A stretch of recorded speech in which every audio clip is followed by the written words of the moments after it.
কামোদ একাদশী ব্রততিথিতে ব্রত মাহাত্ম্য কথা শ্রবণ করুন। চৈত্র মাসের শুক্লপক্ষের কামোদ একাদশী ব্রত মাহাত্ম্য বরাহ পুরাণে বর্ণিত হয়েছে। মহারাজ যুধিষ্ঠির বললেন, হে বাসুদেব, আপনি কৃপা করে আমার কাছে চৈত্র মাসের শুক্লপক্ষের একাদশীর মহিমা কীর্তন করুন। শ্রীকৃষ্ণ বললেন, হে মহারাজ, এই একাদশী ব্রত সম্পর্কে এক বিচিত্র কাহিনী বর্ণনা করছি, আপনি এক মনে তা শ্রবণ করুন। পূর্বে মহর্ষি বশিষ্ঠ মহারাজ দিলীপের কৌতূহল নিবারণের জন্য এই ব্রত কথা কীর্তন করেছিলেন। ঋষি বশিষ্ঠ বললেন, হে মহারাজ, চৈত্র মাসের শুক্লপক্ষের একাদশীর নাম কামদা। এই তিথি পাপনাশক ও পুণ্যদায়িনী। পূর্বকালে মনোরম নাগপুরে স্বর্ণনির্মিত গৃহে বিষধর নাগেরা বাস করত। তাদের রাজা ছিলেন পুণ্ডরিক। গন্ধর্ব, কিন্নর ও অপ্সরাদের দ্বারা তিনি সেবিত হতেন। সেই পুরী মধ্যে অপ্সরা শ্রেষ্ঠ ললিতা ও ললিত নামে গন্ধর্ব স্বামী স্ত্রী রূপে ঐশ্বর্যপূর্ণ এক গৃহে পরম সুখে দিন যাপন করত। একদিন পুণ্ডরিকের রাজসভায় ললিত একা গান করছিল। এমন সময় ললিতার কথা তার মনে পড়ল। ফলে সঙ্গীতের স্বর, লয়, তাল, মানের বিপর্যয় ঘটল। কর্কটক নামে এক নাগ ললিতের মনোভাব বুঝতে পারল। গানের ছন্দভঙ্গের ব্যাপারটি সে পুণ্ডরিক রাজার কাছে জানালো।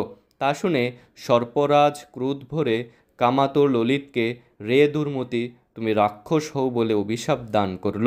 সঙ্গে সঙ্গে সেই ললিত ভয়ঙ্কর রাক্ষস মূর্তি ধারণ করল।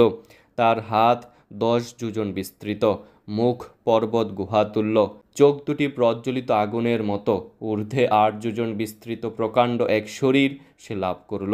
ললিতের এইরকম ভয়ঙ্কর রাক্ষস শরীর দেখে ললিতা মহা দুঃখে চিন্তায় বিকুল হলেন। স্বেচ্ছাচারী রাক্ষস ললিত দুর্গম বনে ভ্রমণ করতে লাগলো।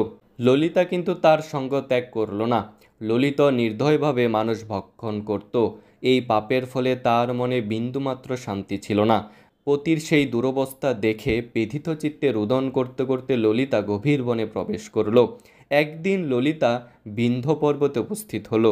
সেখানে ঋষ্যশৃঙ্গ মুনির আশ্রম দর্শন করে মুনির কাছে হাজির হলো। তার চরণে প্রণাম করে সেখানে দাঁড়িয়ে রইল।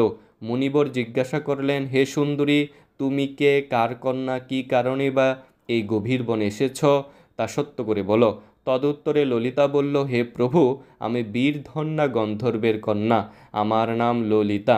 আমার পতির পিশাচত্ব দূর হয় এমন কোনো উপায় জানবার জন্য এখানে এসেছি।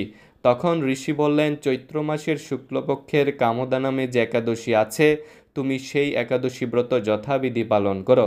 এই ব্রতের পুণ্যফল তোমার স্বামীকে অর্পণ করলে তৎক্ষণাৎ তার সমস্ত পাপ বিনষ্ট হবে। বশিষ্ঠ ঋষি বললেন, হে মহারাজ দিলীপ, মুনির কথা শুনে ললিতা আনন্দ সহকারে কামদ একাদশী ব্রত পালন করল। তারপর ব্রাহ্মণ ও বাসুদেবের সামনে পতির উদ্ধারের জন্য আমি যে কামদ একাদশীর ব্রত পালন করেছি তার সমস্ত ফল আমার পতির উদ্দেশ্যে অর্পণ করলাম। এই পুণ্যের প্রভাবে তার পিশাচত্ব দূর হোক। এই কথা উচ্চারণ মাত্রই ললিত শাপমুক্ত হয়ে দিব্য দেহ প্রাপ্ত হলো। পুনরায় গন্ধর্ব দেহ লাভ করে ললিতার সাথে সে মিলিত হলো। তারা বিমানে করে গন্ধর্বলোকে গমন করল। হে মহারাজ দিলীপ, এই ব্রত যত্ন সহকারে সকলেরই পালন করা কর্তব্য। এই একাদশী ব্রত ব্রহ্মহত্যা, পাপ বিনাশক এবং পিশাচত্ব মোচনকারী। এই ব্রত কথা শ্রদ্ধাপূর্বক পাঠ ও শ্রবণে বাজপেয় যজ্ঞের ফল লাভ হয়। হরে কৃষ্ণ।